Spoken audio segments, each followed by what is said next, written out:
শবে বারাত উপলক্ষে বাসায় কত আয়োজন দেখেন, কালকেও কত আয়োজন করেছি। আমাদের ভিডিও যারা দেখেছেন তারা অবশ্যই জানবেন।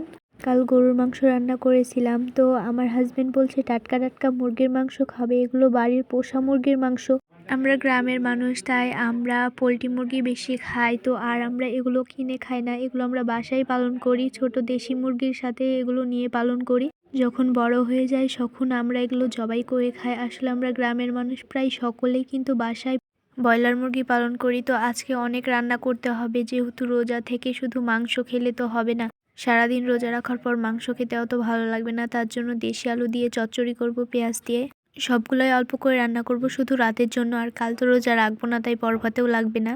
তো এখানে শুধু দেশি আলু আর পেঁয়াজ দিয়ে চচ্চড়ি করেছি। এভাবে রান্না করলে অনেক মজা হয়। আর এগুলো আমাদের বাসার দেশি আলু। আমাদের বাসায় যেহেতু সব ফসলই ফলে আলুর সময়, এখন নতুন দেশি আলু দিয়ে আর পেঁয়াজ দিয়ে চচ্চড়ি করলে অনেক মজা হয়।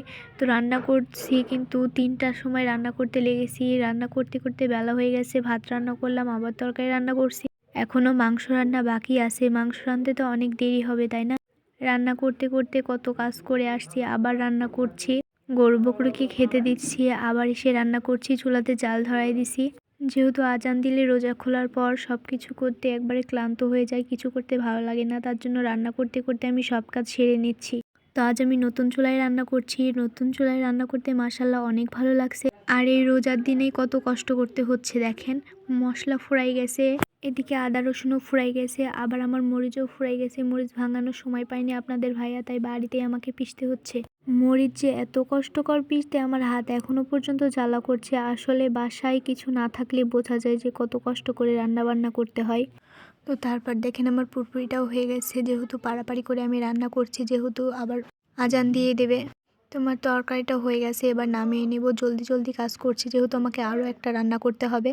তো মাশাল্লাহ আলুর চচ্চড়িটা দারুণ হয়েছে দেখতে। চেখেও কিন্তু দেখিনি রোজা থেকে, কেমন যে হবে খেতে বুঝতে পারছি না, দেখে তো মনে হচ্ছে ভালোই হবে। তারপর এদিকে আবার ভাজনা চড়াই দিয়ে আমি আবার মশলা পিষতে লাগলাম। মশলা টশলা পিষার পর তারপর আমি মাংসগুলো ধুয়ে নিচ্ছি।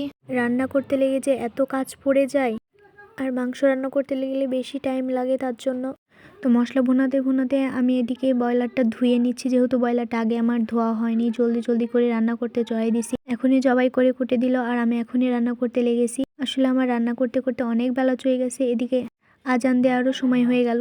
তো মশলাটা ভালো করে ভুনালে ব্রয়লার মাংস কিন্তু গন্ধ লাগে না, আর ব্রয়লার মাংস খেতেও কিন্তু অনেক মজা লাগে। তো ব্রয়লার মাংস আর যে কোনো মাংসের মশলাই কিন্তু বেশি করে ভুনালে কিন্তু সেই মাংসটার স্বাদই অন্যরকম হয়ে যায়।